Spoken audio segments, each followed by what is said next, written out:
اور صرف یہی نہیں بلکہ جوٹنسکی نے ایرگن نامی ملیشیا کی بنیاد بھی رکھی جو برطانوی مینڈیٹ کے خلاف مسلح جدوجہد میں شامل رہی۔ غیر یہودی صہیونیت۔ اب آپ سوچیں گے کہ غیر یہودی صہیونیت کیا؟ جناب، اگرچہ صہیونیت بنیادی طور پر یہودی قوم پرستانہ تحریک ہے، لیکن اسے غیر یہودیوں خصوصی طور پر عیسائی صہیونیوں سے بھی حمایت حاصل ہوئی۔ عیسائی صہیونی جیسے کہ امریکی ایونجیلیکل رہنما جیری فالویل اسرائیل کی حمایت اس عقیدے کے تحت کرتے ہیں کہ یہودیوں کی فلسطین واپسی مسیح کی دوسری آمد کا پیش خیمہ ہے۔ جان نیلسن ڈاربی نے 1840 میں اپنے ڈسپنسیشنلزم کے نظریے کے ذریعے اس خیال کو فروغ دیا۔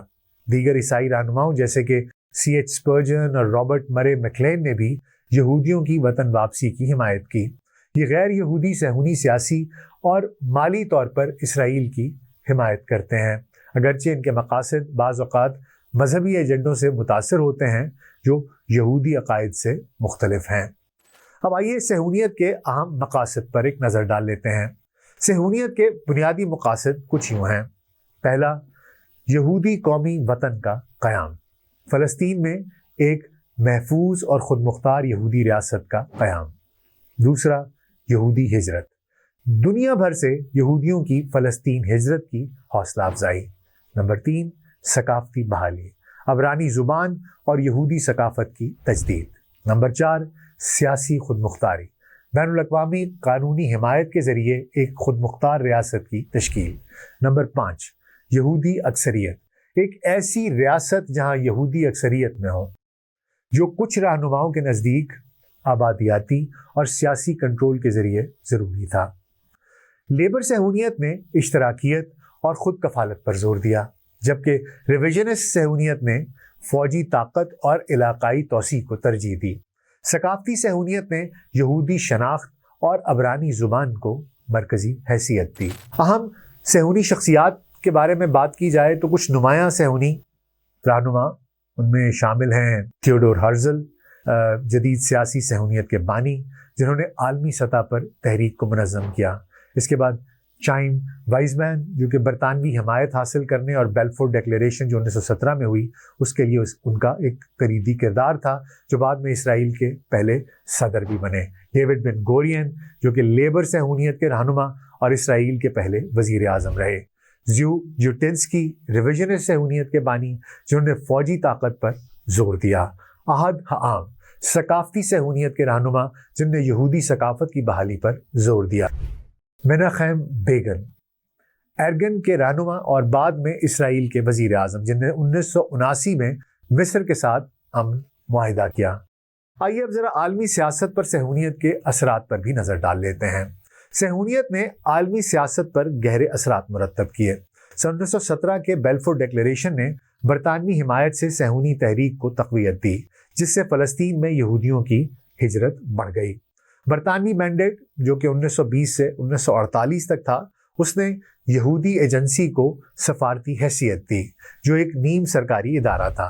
1947 میں اقوام متحدہ نے فلسطین کی تقسیم کی تجویز پیش کی، جس سے 1948 میں اسرائیل کی ریاست قائم ہوئی۔ آج اسرائیل ایک مضبوط فوجی اور اقتصادی طاقت ہے جو مغربی ممالک خاص طور پر امریکہ سے گہری حمایت حاصل کرتا ہے۔ اس کے علاوہ صہیونی لابیز جیسے کہ ایپیک امریکی پالیسیز پر اثر انداز ہوتی ہیں، جس سے اسرائیل کو فوجی اور سفارتی حمایت ملتی ہے۔ تاہم یہ اثر و رسوخ متنازع ہے کیونکہ کچھ ناقدین اسے غیر متناسب سمجھتے ہیں۔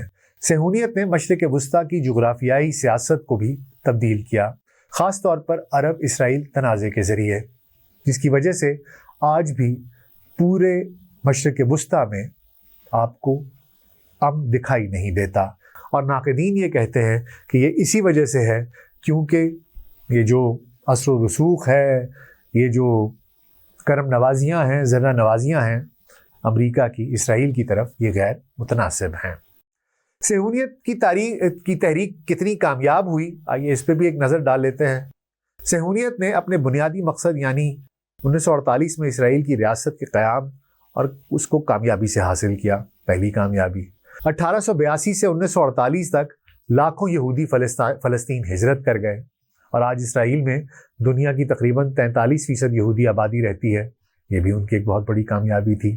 عبرانی زبان کی بحالی اور کبوٹزم کی کامیابی، یہ بھی ایک کامیابی تھی جس نے یہودی ثقافت کو مضبوط کیا۔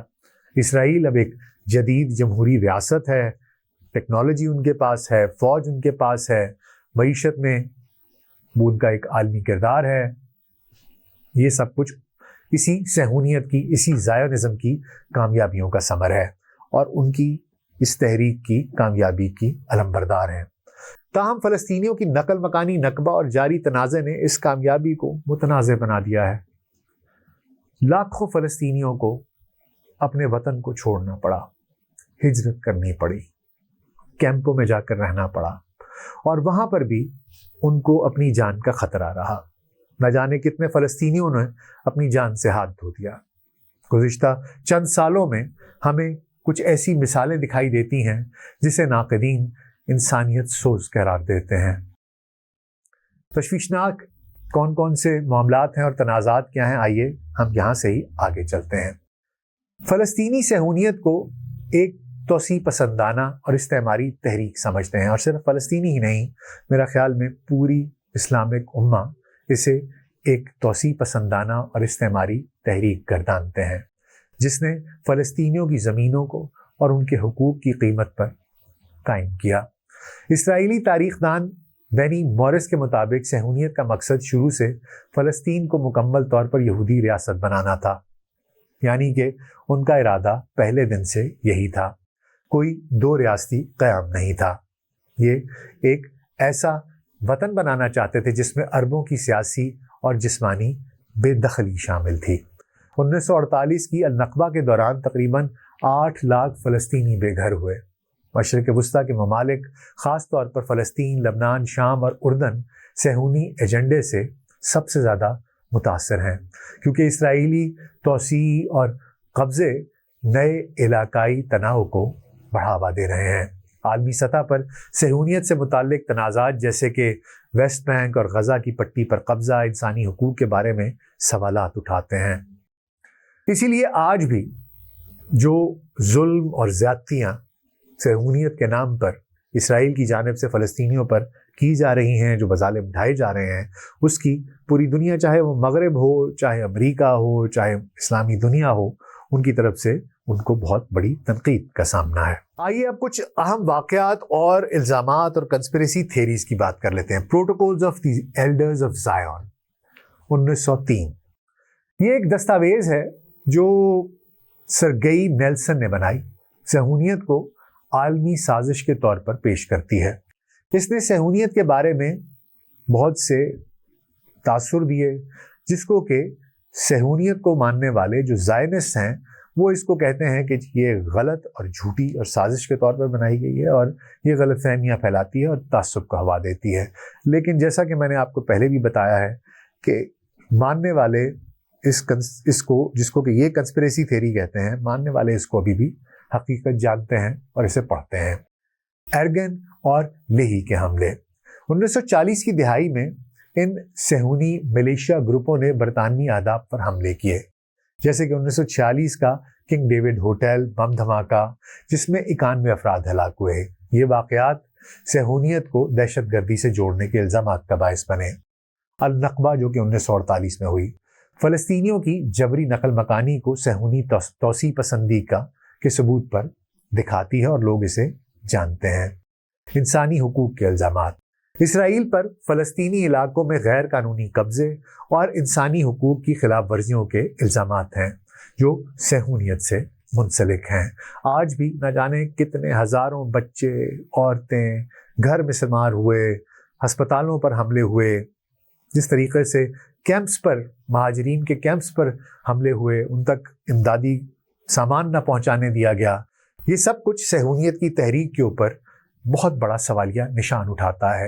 اور اسرائیل کی جانب سے جو فلسطینیوں کے اوپر حملے کیے گئے، ان کے گھروں کو مسمار کیا گیا، عورتوں کو، بچوں کو، خاندانوں کو، ہسپتالوں کو، اسکولوں کو جس طریقے سے ان کے اوپر بمباری کی گئی، ان کیمپس کے اوپر وہاں پر حملے کیے گئے جہاں پر کہ یہ لوگ رہ رہے تھے، ان تک امدادی سامان نہ پہنچنے دیا گیا، یہ سب کچھ ان کو مظالم کے طور پر دیکھا جا رہا ہے، اور یہ صہیونیت کے اوپر، صہیونیت کی تحریک کے اوپر، اس کی آئیڈیالوجی کے اوپر ایک بدنما داغ کی طرح دیکھا جا رہا ہے۔